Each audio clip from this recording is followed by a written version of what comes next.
Hey, welcome back to Old Time Garage. If you remember last week we did a video on my buddy Bruce's car here with the little Hemi in it.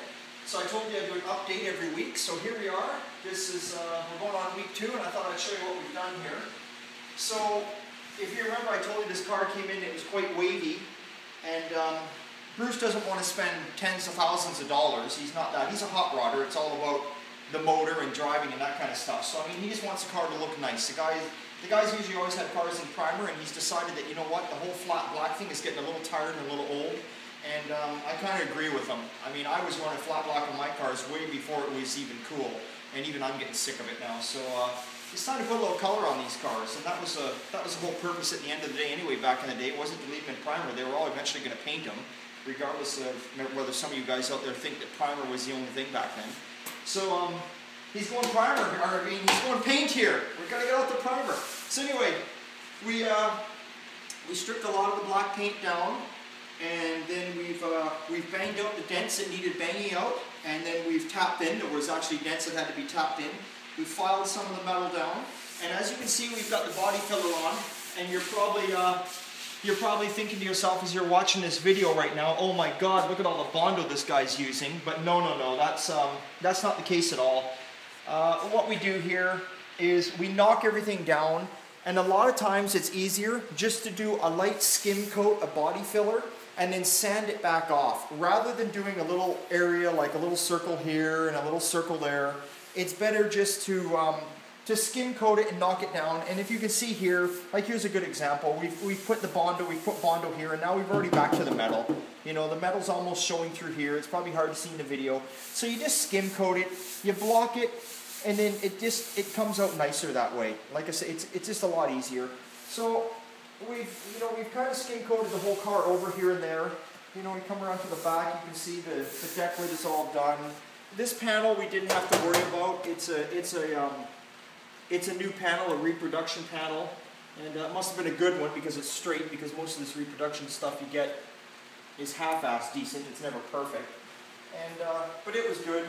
So we've come around the other side. You can see and this is what I'm talking about. You can see, like, we skim coated this with all body filler. You can see where it's right back down to metal. So, you know, when you see the body filler, don't panic and think it's an inch thick or something, because it's just a very light coat. Like I say, you just put it on, sand it off. So the plan is it's Monday today, and we did this video last Monday. The videos probably get up not on Mondays. You see them come up Tuesdays, Wednesdays, but we shoot them every Monday. Just depends if we get time to put them up. So the plan is it's going to be Tuesday here tomorrow, and we probably got a couple hours left of blocking, and then we're going to throw our filler primer on it, and then we're going to leave her set up for a day, and then we're going to come over to it. We're going to block it and see if there's any areas that we might have missed. And then probably on this car, because we're going such a dark color, we're going to go like a really, really dark blue, almost like a navy blue with a gloss black frame. So it's almost like painting it black. So we'll probably re-prime it again and re-block it for a second time, just to make sure. We want to make sure it looks good, because it's such a low car, especially in this area. Everything is visual here. We've already finished the doors off here. The doors have already had their skim coated body filler, and they've been, they were skim coated body filler blocked, and now they've got their first coat of filler primer on. So they're ready to be blocked and to be re-primered again after that, but hopefully it stays there. Yeah, thank God. So anyway, also within the week, I don't know if it interests you or not, but remember my buddy Mikey, his little 54 Chevy pickup. Well, we got his box, because this truck is really close to being painted now. So what I did was this whole box was taken apart, and you can see the paint here. This is the color it's going, but we won't focus on that. But what I like to do is, in behind everything, I like to paint all the edges in behind before I assemble it. Now, some guys would paint everything apart and then assemble it afterwards. I prefer to do it this way, just because, like I told you, it's sort of a one-man show here, unless my body man is here. And a lot of this stuff, you need a few employees around. You know, even sometimes when you're putting a door on a car, it's nice to have two guys holding the door while one guy's putting the bolts on. And I never have the chance to have three guys here. The most I ever have is myself and one other guy. So I prefer to bolt all this stuff together, do the edges, and then paint it all. I will leave the box off the truck, and the fenders will stay off, the tailgate will stay off. and it will get painted that way, but at least I don't have to try and bolt it together after and worry about putting a scratch in it. So I managed to get that done too, between Bruce's car. And then what else we got done is, you remember I was talking about the guy from Mercedes?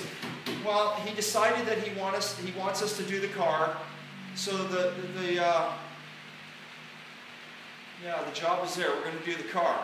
So I didn't want to do the car, but I'm going to do the car because I feel bad for the guy, and a job's a job. So not only did I get stuck into doing the bodywork on the car and the paint now, the car is not running properly. So I had to drop the gas tank down because the gas tank is full of shit. And I had to take the gas tank down, have the gas tank cleaned out, had to blow all the fuel lines out. So now I put the gas tank back in, I've blown the fuel lines out, now the carburetors need to be gone through.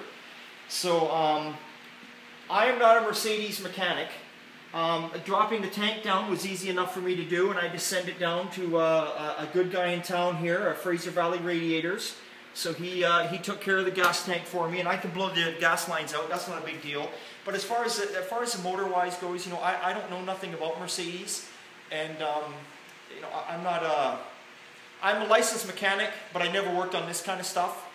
And if I don't know something, I'm not about to take it apart and try and fix it and learn on a customer's car. So I got hold of a guy in town who has worked on Mercedes his entire life, so he's going to take care of it. And that's the best thing to do, is to just be honest with the customer and tell them, look, you know, I can only do so much, but I will lead you on to somebody else that can finish the rest off, because I don't want to be the guy taking it all apart and being Mr. Joe Cool and saying, yeah, I can do this, I can do that, and then I get it all apart and I fuck it up even worse than it already is, and then the guy's like, look at this guy. So you know what, the best thing is to be honest with people out there and just tell them the truth, and they'll respect you a lot more for that. There's the tip of the week right there. Always be honest. Never be afraid to say you don't know how to do something. You know, we don't know it all, and we can't know it all. You know, it's just like, you got a fast car, there's always going to be someone faster. It doesn't matter. So just be honest and have fun in this hobby, and that's what it's all about. So you guys stay tuned, and I will bring you a video next week of Bruce's car and primer, and we'll take it from there. Okay guys, you have a good night. See you later.